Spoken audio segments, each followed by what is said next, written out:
ইসলামে মতবিরোধ থাকবে, বুঝছেন কথা, ইসলামে মতবিরোধ থাকবে, কিন্তু এটা আক্রমণাত্মক, হিংসাত্মক, মারামারি, কাটাকাটি পর্যায়ের পর্যন্ত যদি চলে যায়, অমুসলিমরা এগুলো দেখে হাসাহাসি করবে। ঠিক কেনা ভাইরা? তাবলিগের দুই গ্রুপের, সাতপন্থী আর হচ্ছে ওলামা ইকরামের গ্রুপের। ভাই, এদেশের দাওয়াত তাবলিগের যে মেহনতটা, সাধারণ মানুষ কাজ করেছে, আপনারা কাজ করেছেন, কিন্তু আলেমদের সহবত ছাড়া কখনো বিশুদ্ধভাবে কাজ করা সম্ভব না। ঠিক কেনা ভাই? কোনটা হালাল হারাম আপনি জানবেন কিভাবে আলেম ছাড়া? তো ওলামা ইকরাম যাদের সাথে আছে তাদেরকে সমর্থন দেওয়া উচিত। এখন কিছু কিছু মানুষ কি করে জানেন? ওলামা ইকরাম না, প্রশাসনের ক্ষমতা, পাওয়ার দিয়ে নিজেদের জায়গা দখল করতে চায়। এটা ঠিক না। ইসলামে মতবিরোধ থাকবে, বুঝছেন কথা, ইসলামে মতবিরোধ থাকবে, কিন্তু এটা আক্রমণাত্মক, হিংসাত্মক, মারামারি, কাটাকাটি পর্যায়ের পর্যন্ত যদি চলে যায়, অমুসলিমরা এগুলো দেখে হাসাহাসি করবে। ঠিক কেনা ভাইরা?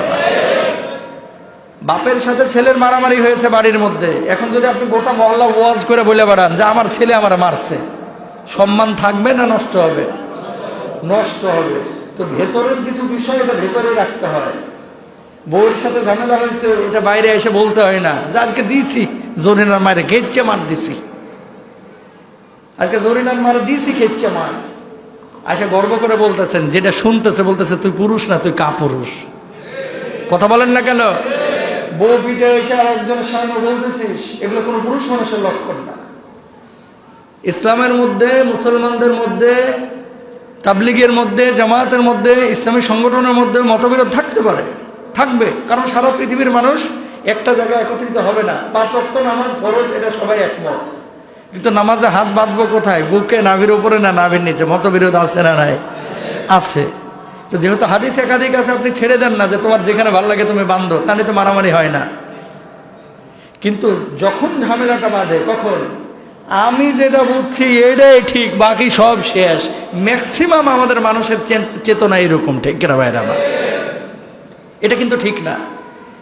যদি এমনটা হয় তাহলে আপনি বলেন, এখানে শেখার আছে, কিন্তু আপনি বলেন কি যে আমার এই মতাদর্শ ছাড়া আর জান্নাতে যাওয়া যাবে না, আল্লাহ তাআলা আমার জান্নাতের ঠিকাদারি বানাইছে, এখন জান্নাতের টিকিট আমি তোমাদেরকে দিতেছি, নেওয়ার ফরফরায় জান্নাতে চলে যায়, এমন কথা কেউ যদি বলে, ও জাহেল, ও মূর্খ। ঠিক কিনা ভাইরা? আবার এই জন্য বিপরীত মতকে সম্মান দেওয়া শিখতে হবে আমাদের। কিছু জিনিস এগুলো আমরা উন্মুক্তভাবে গ্যাঞ্জাম পাকাবো না, পাকাইলে মানুষ এগুলো নিয়ে হাসাহাসি করবে, অমুসলিমরা এগুলো নিয়ে হাসাহাসি করবে। ঘরের কথা বাইরে বলতে নাই। যেখানে আল্লাহর একত্ববাদ আছে সেখানে কোনো বৈষম্য নাই, মানুষের ভিতরে তারতম্য নয়। তাকান, আজকে মসজিদে ঢুকেছেন, ধনীও ঢুকছে, গরিবও ঢুকছে, হুজুরও ঢুকছে, খতিবও ঢুকছে, মুয়াজ্জিনও ঢুকছে। কেউ কিন্তু এই কথা বলে নাই, কেউ এই কথা বলে নাই যে আগে এরা ঢুকে যাক, পরে তোরা ঢুকিস। কিন্তু দুনিয়ায় অনেক লিডারের রুমে ঢুকবেন, দেখবেন আগে চামচাগুলোরে ঢুকতে দেয়, পরবর্তীতে এই স্থানীয় লোকজনরে ঢুকতে দেয়। ঠিক কিনা ভাইরা? কিন্তু আল্লাহর ঘরে কোনো ভেদাভেদ, বৈষম্য, তারপরে হচ্ছে প্রভাব প্রতিপত্তির খেলা। যদি কেউ এটা মনে করেন নামাজ হবে না, এর নামাজ হবে না, কি মনে করে যে আমি দাঁড়াচ্ছি আমার পাশে, এই লোকটা এ তো আমার স্ট্যাটাসের সাথে যায় না, যদি কেউ এমনটা মনে করে নামাজ হবে? হবে না। কেন হবে না? সাহাবী রিদওয়ানুল্লাহি আনহুম আজমাইনকে আল্লাহর নবী বলেছেন। এই যে আমাদের একটা বিষয় দেখবেন অনেক মসজিদে আছে, আলহামদুলিল্লাহ এই মসজিদে এখন নাই, কখন আসবে সভাপতি সাহেব, কখন আসবে ক্যাশিয়ার সাহেব, কখন আসবে সাধারণ সম্পাদক, কখন আসবে সেক্রেটারি, মুয়াজ্জিন সাহেব ওই সকাল 10টা থেকে জায়নামাজ পাইতে জায়গা দখলে রাখছে। আমি বলবো এরকম কোনো মসজিদ যদি দেখেন ওই জায়নামাজে আগুন ধরায় দেন, গুনাহ হবে না। কথা বলেন না কেন? এরকম কোনো মসজিদে যদি কোনো কমিটি বলে বা কোনো হুজুর বলে, ও যত বড় হুমরা চুমরাই হোক, যে আমি জুমার নামাজে একটু দেরিতে আসবো, জায়নামাজ বিছিয়ে রাখবা। আসলে চামচামি করতে করতে এমন অবস্থা হয়েছে, ওরা কিন্তু কমিটিরে প্রভু মেনে ফেলাইছে। বুঝেন নাই কথা? অনেক মসজিদ, আলহামদুলিল্লাহ আপনাদের এখানে নাই, অনেক মসজিদে আছে, দেখবেন সকাল 10টার দিকে ওই যে জায়নামাজ পাঠিয়ে ফেলে, কি আসবে? চাচা আসবে। কয়টার দিকে? পুনে 1টার দিকে আসে, শো 1টার দিকে আসে। মার দেওয়া সাদা পাঞ্জাবি লাগাইছে, আতরটা একটু কড়া মারছে, যাতে করে ঢোকার সময় পাবলিক বুঝে যে সার আইতেছে। সারগিরি তোর এই জায়গায় না, বদমাস। ঠিক কিনা ভাইরা? আবার এ জায়গায় রিক্সাওয়ালা আগে আসলে আগে বসবে, ভ্যানওয়ালা আগে আসলে আগে বসবে, তুমি বাড়িওয়ালা আগে আসলে তুমি আগে বসবা। জায়নামাজ দেওয়া জায়গা দখলের জায়গা মসজিদ না, দখলবাজের জায়গা তোমার পার্টি অফিসে, এখানে না। বুঝতে পেরেছেন কথা? ক্লিয়ার? যদি জায়নামাজ এরকম দিয়ে কেউ দখল রাখে, ওই জায়নামাজে আগুন দিলে কি নাই? গুনাহ নাই। কেন গুনাহ নাই? জায়নামাজের দোষ না, দোষ হচ্ছে প্রভাব প্রতিপত্তি।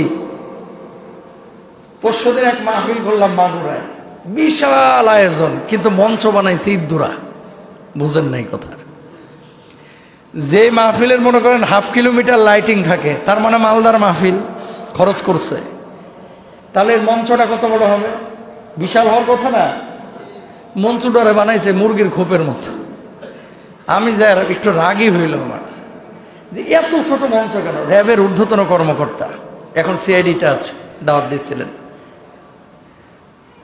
তো পরে যখন চলে আসতেছি, হুজুর রাগ করেন না, মানে ওয়াজ শেষে যখন গাড়িতে উঠবো, আমি বললাম যে মঞ্চটার এই অবস্থা করছেন কেন? এই ইদ্দুরা মুরগির খোপের মতো। হুজুর, চিপা চাপার কোনো লিডার যেন উঠতে না পারে, এই জন্য শুধু বক্তার জায়গা রাখছে। আল্লাহু আকবার বলেন। কারণ চটি নেতা, মোটা নেতা, চিকন নেতা, ঝাড়ু নেতা, গামছা লীগ, ছাত্রলীগ, আওয়ামী লীগ, বিএনপি, জামাত, জাতীয় পার্টি, জাসদ, বাসদ, কত রিক্সা শ্রমিক, ভ্যান শ্রমিক, ট্রাক শ্রমিক, বাস শ্রমিক, প্রাইভেট কার শ্রমিক, শ্রমিকের তো অভাব নাই। সবাই যদি এসে চেয়ার চায়, দিমু কোথায়? এর লেগে খালি বক্তার চেয়ার ছাড়া আর মঞ্চই বাড়ায় না, ইদ্দুরা করে রেখে দিছি। বস, এবার কই বসবে? আয়সা চিপা চাপাই খাড়ায় রয়েছে, উঠতে পারে না। কথা বুঝতে পারছেন? কেন বলতেছে এই কথাগুলো? এই জাতি, এই দেশের মানুষ সাফারা। ও ভাই, আপনি যখন দলীয় কোনো প্রোগ্রাম করেন, কোনো হুজুর যায় কি ওখানে খাড়ায় থাকে? বুঝেন কথা? হ্যাঁ, আপনি এলাকার নেতৃস্থানীয় লোক, আপনি যাবেন, আপনি মসজিদে কথা বলবেন। এই মেম্বার থেকে আপনার ভোট চাওয়া জায়েজ নাই। মেম্বার থেকে ভোট চাওয়া, এটা হচ্ছে মসজিদে আল্লাহর ঘরের স্বার্থ নিয়ে আল্লাহর কথা আপনি বলতে পারবেন। এখন মানুষের সাথে ভালোবাসা বিনিময় আপনি করতে পারেন, কোনো সমস্যা নাই। দাঁড়াইলেন, ভাইরা আপনারা আমার জন্য দোয়া করবেন, এটা বলা জায়েজ আছে। মাহফিলে বক্তা গেছে ওয়াজ করতে, আর আপনি মাইক নিয়ে বক্তারে বসে 1.5 ঘন্টা আপনি এলাকার জন্য এটা করেছেন, অমুক করেছেন, তমুক করেছেন, এই করেছেন, সেই করেছেন। এতটুকু হিতাহিত জ্ঞান যদি না থাকে, যে দূর থেকে ভ্যান নিয়ে, অটো নিয়ে, সিএনজি নিয়ে হাজার হাজার মানুষ আইসে 30 কিলোমিটার দূর থেকে, আপনার ওয়াজ শুনতে আসে নাই, আইসে কোরআনে তাফসীর শুনতে, ঠিক কিনা? এগুলো কিন্তু আমাদের কমন সেন্সে নাই। তো কি বলতেছিলাম? চেয়ার পাতা, জায়নামাজ পাতা, জায়গা দখল করা, স্যারের জন্য এই করা, এগুলো পার্টি অফিসে হতে পারে, মসজিদে, মাহফিলে, মাদ্রাসায় করা যাবে? করা যাবে না। কেন করবেন না? এই যে এই চেয়ারটাই যে আমাদের বসাইছেন, এই চেয়ারটা আমার বাপের চেয়ার না, এটা কমিটির চেয়ার না, এটা মসজিদের চেয়ার না, এটা আল্লাহর পক্ষ থেকে দেওয়া আমানত। যে এই চেয়ারের মূল্য ততক্ষণ থাকবে যতক্ষণ এই চেয়ার থেকে আল্লাহর কোরআনের কথা আসবে, ঠিক কিনা? সুতরাং প্রিয় ভাইরা আমার, এই চেয়ারটার মূল্য, এই কাঠটার মূল্য আজকে কেন আপনারা দিচ্ছেন? আপনাদের সামনে এই চেয়ারটাকে কেন রাখছেন? এটাও তো জঙ্গলে পড়েছিল। এই কাঠটা কোথায় ছিল? জঙ্গলে, একটা গাছের মধ্যে। ওখানে যা কুত্তাও বসে থাকতো, মানুষও বসে থাকতো। আজকে এই চেয়ারটা নামাজের একবারে মেম্বরের মধ্যে ঢুকছে। এত ইজ্জত কেন আল্লাহ তাআলা দিয়েছেন? দিয়েছেন এই কারণে যে এটা আল্লাহর জন্য ব্যবহার হচ্ছে।